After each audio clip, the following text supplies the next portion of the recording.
আপোনালোকে জানে যে আমি 9,55,000 যি আধাৰ বন্ধ হৈ আছিল সেই আধাৰখিনি আমি মুকলি কৰি দিয়াৰ বাবে কেন্দ্ৰীয় চৰকাৰে নিৰ্দেশ দিছে আৰু অহা 2 দিনৰ ভিতৰত ইউডিআইও ইয়াৰ যেটো প্ৰটোকল কেনেকে পাব কি পাব তাক দিব আৰু এই বন্ধ হৈ থকা আমাৰ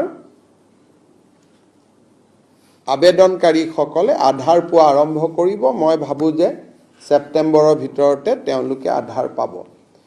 কিন্তু আধাৰক লৈ নতুন এটা সমস্যা হৈছে যে অসমৰ বহু কেইখন জিলাত ধুবুৰী গোৱালপাৰা আদিত জনসংখ্যাতকৈ বেছি আধাৰ কাৰ্ড ইস্যু হৈছে।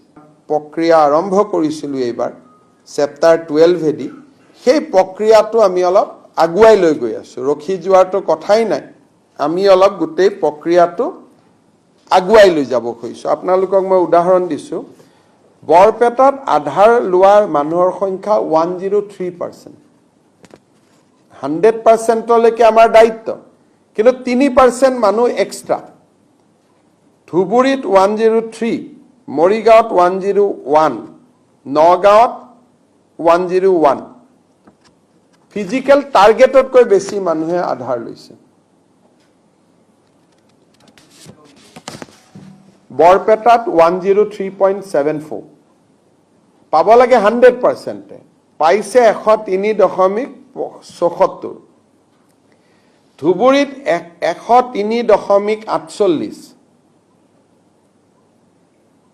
মৰিগাঁৱত 101.74,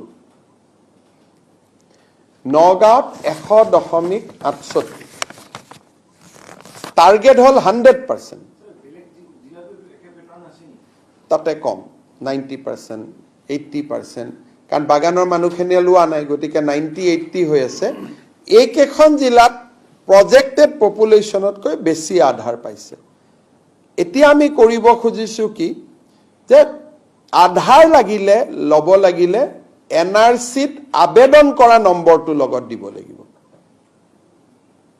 পোৱা নোপোৱাটো কোনেও নাজানে, আমি হেতুলৈকে যাব খোজা নাই, যেটো কোৰ্টত বিচাৰাধীন হৈ আছে। কিন্তু এটলিষ্ট মই যে আবেদন কৰিছিলো সেই প্ৰমাণটো দিব লাগিব। আৰু সৰু লৰা হলে যদি তেওঁলোকৰ লৰা ছোৱালী হয় সেইটো আৰু আমি ইনসিষ্ট নকৰো। ই অন্তত নতুনকৈ কোনো লোক অসমত আহি স্বদেশী হোৱাৰ ৰাস্তাটো বন্ধ কৰি দিব।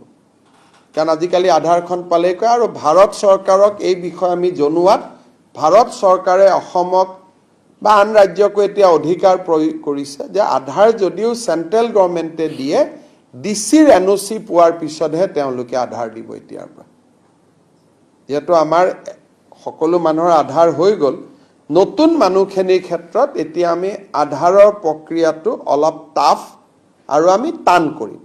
কিন্তু কনফিউজ হ'ব নালাগে, যি 9 লাখ বন্ধ হৈ আছে তেওঁলোকে পাই যাব। এইখিনি আমি নতুনৰ ক্ষেত্ৰত কৈছো। ইয়াৰ ফলত অসমত অন্তত নতুন বিদেশী নাগৰিক আহাৰ ৰাস্তাটো বন্ধ হৈ যাব। যোৱা এমাহত বৰ্ডাৰত কেইবাজনো বিদেশী নাগৰিক আমি ধৰা কাৰণে আমি অলপ সাৱধান আৰু সচেতন হ'ব বিচাৰিছো। গতিকে এইখিনি মোৰ ফালৰ পৰা ক'বলগীয়া আছিলে।